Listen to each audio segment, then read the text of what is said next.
¿Hasta dónde estarías dispuesto a llegar para quedarte con toda la herencia de tu familia? Bueno, este hombre lo tiene claro. Acabará a todos sus familiares para no dejar a nadie con vida, y así lograr su objetivo, quedarse con todos los millones. Pero un secreto lo aguarda al final del camino. La historia comienza 4 horas antes de la ejecución de un criminal llamado Beckett. El capellán de la prisión, el padre James Morris, lo visita y le dice que podría ser su última oportunidad de hablar con alguien, mientras observa cómo el tiempo se agota. Beckett decide contarle su verdadera historia, una que no empieza con él, sino con su madre, Mary Redfellow. Ella estaba ligada a una fortuna familiar valorada en $19,000 millones. Una noche conoció al padre de Beckett y tras ese encuentro quedó embarazada. Cuando le contó la noticia a su padre, él la expulsó de la casa. Durante el nacimiento de Beckett, su padre sufrió una embolia pulmonar y murió en el hospital. Tiempo después, Mary le explicó a Beckett que, aunque los habían apartado de la familia, no los habían excluido de la herencia. La fortuna, las propiedades, incluso algunas islas, todo sería heredado por el miembro más longevo de la familia. Y como Beckett era el más joven, existía la posibilidad de que algún día lo heredara todo, siempre y cuando sobreviviera a los demás. A pesar de ser madre soltera, Mary se esforzó por darle a su hijo una educación refinada, inculcándole cultura, clase y modales propios de alguien de alta sociedad. Fue en esa etapa cuando Beckett conoció a Julia.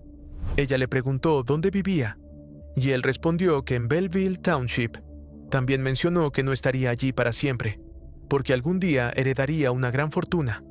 Julia pensó que solo intentaba impresionarla. Un día, después de una sesión de piano, Beckett se sentó junto a ella. Las luces se apagaron y ambos se besaron. Sin embargo, la vida de Beckett cambió cuando su madre enfermó gravemente. Nadie prestó atención a sus síntomas a tiempo. Beckett estaba convencido de que su familia sabía que podía ayudar, pero decidió no hacerlo. En su lecho de muerte, Mary le hizo prometer que no se rendiría hasta conseguir la vida que realmente merecía. También expresó su deseo de ser enterrada en el mausoleo de los Redfellow, pero ni siquiera eso se cumplió. Tras todo lo ocurrido, Beckett fue directamente a reclamar su lugar en la familia, pero solo recibió una carta que decía que no podían ayudarlo en ese momento. Después de eso, pasó por el sistema de acogida en Nueva Jersey durante un tiempo y nunca volvió a ver a Julia. Años más tarde, Beckett trabajaba como vendedor de trajes en una oficina, y fue ahí donde volvió a encontrarse con Julia. Ella lo reconoció al instante.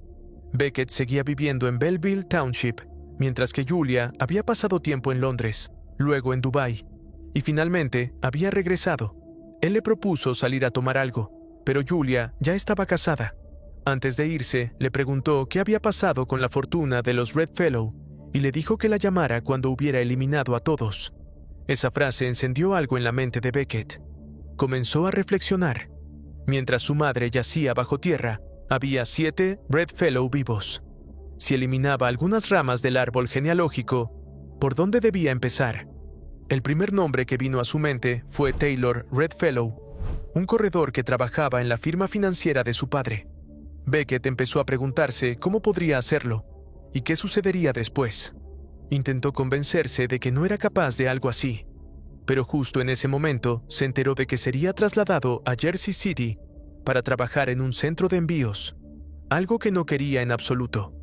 La escena cambia a una fiesta organizada por Taylor, donde este lanzaba dinero desde un helicóptero antes de saltar directamente a la piscina. Beckett logró entrar sin problemas. Más tarde, Taylor se dirigió a su yate cercano, lo que representaba la oportunidad perfecta para encontrarlo a solas. Taylor estaba completamente ebrio, y el resto de los invitados también estaba inconsciente por el alcohol. Beckett tomó un ancla y ató un extremo a la pierna de Taylor. Permaneció allí, sosteniéndola, dudando si realmente debía hacerlo. En ese momento, Taylor tosió y el movimiento brusco hizo que el ancla se le escapara de las manos. El peso se hundió en el mar, arrastrando a Taylor con él. Beckett huyó del lugar. Asistió al funeral y allí conoció a Warren Redfellow, el padre de Taylor. Beckett le reveló que era hijo de Mary, y por lo tanto, su sobrino. Ambos se sentaron a beber juntos. Warren comentó que debería haber mantenido más contacto con él. Le preguntó a qué se dedicaba y luego le ofreció un puesto en su firma financiera, ya que el lugar de Taylor estaba disponible. Beckett admitió que no tenía la preparación necesaria, pero Warren le respondió que eso no importaba, que era simplemente nepotismo. Además, Beckett necesitaba el trabajo, así que aceptó. Al principio todo fue complicado, pero poco a poco comenzó a adaptarse. Por ese tiempo, Julia volvió a llamarlo. Había pasado un año desde su último encuentro. Le insinuó que podrían intentarlo de nuevo y ver qué sucedía. Beckett volvió a invitarla a salir, pero ella seguía casada, así que decidió dejarlo de lado y concentrarse en su siguiente objetivo, Noah Redfellow, un artista.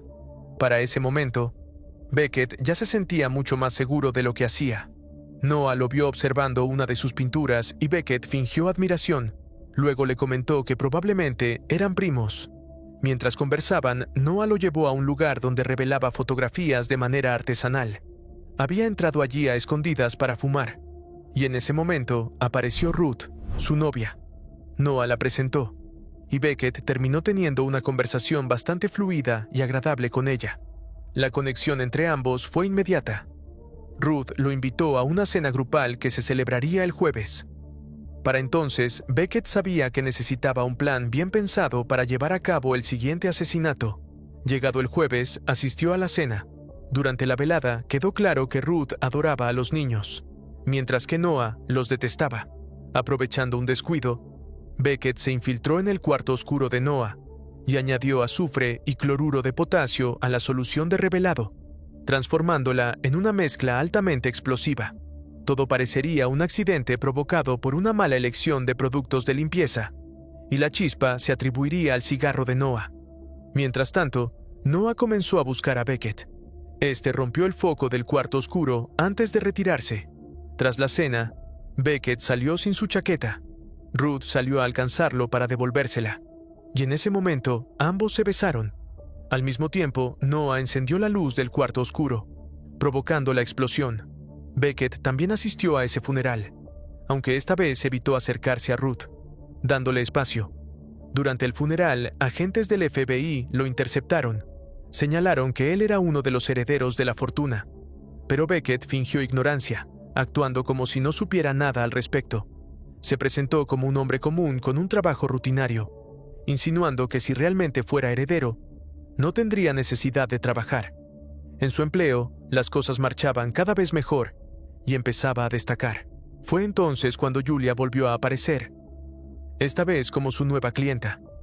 Necesitaba un préstamo, ya que su esposo había heredado una firma de corretaje, pero no tenía la capacidad para administrarla.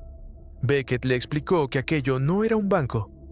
Julia insinuó que se trataba de un caso especial y que estaba dispuesta a ofrecer algo a cambio fuera de lo oficial, pero Beckett se negó. Antes de irse, Julia le preguntó si había escuchado lo que estaba ocurriendo con los Redfellow y quién podría ser el siguiente.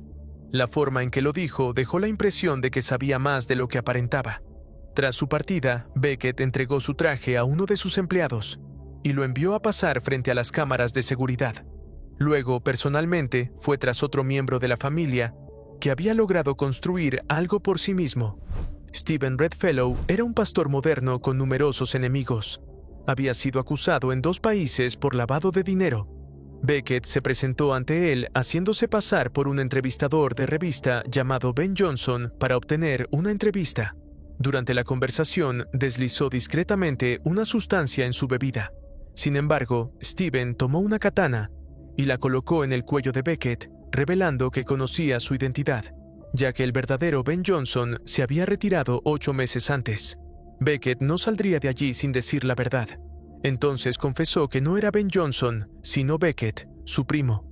Esto descolocó completamente a Stephen, quien pensaba que se trataba de un periodista dispuesto a atacarlo públicamente. En ese momento de confusión, bebió el vaso. La bebida contenía alcaloides tropánicos, sustancias que, en dosis elevadas, pueden provocar un ataque cardíaco fulminante. Después de eso, Beckett volvió a encontrarse con Ruth. Ella le confesó que ya planeaba terminar con Noah ese fin de semana, y que, aunque ahora él había muerto, no se sentía devastada como debería. Beckett la invitó a cenar en un restaurante elegante, pero Ruth prefirió algo más sencillo. como cocinar juntos. Sin embargo, al llegar al departamento de Beckett, Julia ya lo estaba esperando dentro. Había tomado su llave frente a él. Le reclamó por no responder sus llamadas ni correos y le confesó que estaba en la ruina, ya que su esposo le había estado mintiendo durante años. Luego intentó averiguar qué estaba ocurriendo en la vida de Beckett, pero en ese momento sonó el timbre. Beckett sacó a Julia por la puerta trasera, justo antes de que Ruth llegara por la entrada principal. Le dijo que había tenido un desastre en la cocina, así que decidieron salir a comer. Durante la cena, volvieron a tener una conversación muy agradable. Al escuchar esta parte, el padre James le señaló que en ese punto ya tenía una buena vida, una relación y una carrera prometedora. ¿No era eso suficiente? Beckett admitió que sí lo era, pero también confesó que no podía detenerse ahora, especialmente cuando ninguna de las muertes había sido investigada como asesinato. Para entonces, la familia comenzaba a sospechar que algo extraño ocurría. Su tía Cassandra instaló sistemas de seguridad con láser en sus propiedades. Sin embargo, no había protección en el spa que visitaba todos los martes. Beckett se infiltró haciéndose pasar por parte del personal y le ofreció un tratamiento gratuito de blanqueamiento dental. Cassandra aceptó. El compuesto utilizado, peróxido de carbamida, era lo suficientemente similar a productos comunes como para que las autoridades pensaran que había utilizado una marca defectuosa. Luego estaba su tío MacArthur, quien poseía una parte importante del Museo Nacional del Aire y el Espacio, y planeaba un viaje a la Luna. Beckett logró infiltrarse como empleado, y le ofreció una taza de café. Poco después, durante el despegue de una aeronave, MacArthur también murió. Con el paso del tiempo, Beckett compró una nueva casa, y le propuso a Ruth que se mudara con él. Ella aceptó, y además le confesó que le gustaba desde los días en que vivía en Newark y se trasladaba en autobús. Para entonces, el siguiente objetivo de Beckett era el hombre que le había dado una oportunidad laboral y lo había apoyado, su tío Warren. Sin embargo, no podía imaginarse haciéndole daño. Además, su vida marchaba relativamente bien y se sentía satisfecho incluso sin la herencia. En ese periodo se organizó la fiesta de compromiso entre él y Ruth, pero el FBI volvió a acercarse con información sobre la herencia. Beckett fingió sorpresa. Cuando le preguntaron dónde estaba el 10 de abril, respondió que comía un hot dog. Los agentes se sorprendieron de que recordara con tanta precisión ese detalle, y en las grabaciones de seguridad ni siquiera se distinguía claramente su rostro. Un día, mientras caminaba junto a Beckett, su tío sufrió un ataque al corazón. En el hospital, Warren le confesó que tenía 61 años y que Beckett era la única persona que lo había visitado ese día. Le aconsejó que buscara a la persona importante en su vida, ya que eso valía más que perseguir dinero. Poco después, Warren murió, dejando con vida a un solo Red Fellow, su abuelo Whitelaw. Beckett recibió entonces una carta de su abuelo, invitándolo a una cena en su casa. Se lo contó de inmediato a Ruth, pero esa misma noche era su fiesta de compromiso. Beckett insistió en que tal vez no tendría otra oportunidad. Ruth le pidió que regresara antes de las 7, o se perdería su propia celebración. En ese momento, Julia apareció con pruebas en sus manos. Fotografías de Beckett llegando a la casa de Steven y entregándole una taza de café a MacArthur. Cuando Taylor murió ahogado, Julia ya sospechaba que algo no cuadraba, ya que él tenía una beca de natación. Beckett le preguntó directamente qué era lo que quería. Julia fue clara. Quería que terminara todo. Además, exigía $300,000 antes de las 5. Le ordenó que entregara un cheque a su esposo y le advirtió que, si no lo hacía, mostraría las fotografías a Ruth. También dejó entrever que había esperado otro tipo de acuerdo, algo más conveniente para ambos. Ante esto, Beckett fue directo con el esposo de Julia, Lyall. Mientras firmaba el cheque, Lyall confesó que Julia pensaba tomar el dinero y abandonarlo. Luego lo insultó. Beckett reaccionó golpeándolo con fuerza y lo derribó. Sin perder tiempo, condujo hasta la mansión de Whitelaw, ubicada en un lugar sin señal telefónica. Mientras tanto, en la fiesta de compromiso, Ruth esperaba a Beckett. Él llegó a la mansión y encontró el lugar completamente vacío. Whitelaw apareció y le explicó que había cancelado el evento debido a la tormenta, pero no quiso rechazarlo. Ambos se sentaron a cenar. Durante la conversación, Whitelaw insinuó que Beckett había ascendido rápidamente en el mundo financiero y que seguramente había tenido que eliminar algunos obstáculos en el camino. Todo indicaba que conocía la verdad. También mencionó que Mary había sido su favorita, la más brillante de todos. Beckett, confundido, le preguntó por qué nunca la ayudó. Entonces, Whitelaw lo llevó hasta una escopeta antigua, que pertenecía a un antepasado de la Primera Guerra Mundial, y se la entregó, insinuando que debía apuntarle. Beckett, respirando con dificultad, sostuvo el arma, pero finalmente la bajó. Quería regresar a casa. Whitelaw le dijo que estaba a punto de lograrlo. Beckett intentó salir, pero la puerta estaba cerrada, y un hombre bloqueaba el acceso. Todas las ventanas también estaban aseguradas. De pronto, escuchó pasos acercándose. En cuanto abrió una puerta, Whitelaw disparó contra él. Beckett intentó huir, pero no tenía escapatoria. Whitelaw le recriminó no haberlo matado cuando tuvo la oportunidad. En ese momento, Beckett reaccionó y lo mató utilizando flechas. Este último acto no fue considerado un asesinato, sino legítima defensa. La policía estaba dispuesta a dejarlo en libertad. Beckett regresó a casa, donde Ruth lo esperaba furiosa. Le exigió la verdad y le dijo que si no era sincero, se marcharía. Beckett decidió contarle solo lo ocurrido con su abuelo y el hecho de que ahora toda la fortuna Redfellow le pertenecía. Ambos asistieron a la ceremonia de ingreso a la Sociedad de Nueva York, donde fueron recibidos con aplausos. Beckett finalmente había alcanzado la vida que siempre quiso. Sin embargo, todo cambió cuando agentes del FBI aparecieron y lo arrestaron por el asesinato de Lyall, el esposo de Julia. Después de la confrontación con Beckett, Lyall había muerto. Sus huellas estaban en el arma homicida, un abrecartas. Julia fue quien encontró el cuerpo y declaró que ella y Beckett mantenían una relación. Tras su testimonio, abandonó la sala. Beckett fue declarado culpable de asesinato en primer grado y sentenciado a muerte. 24 horas antes de su ejecución, Julia fue a visitarlo.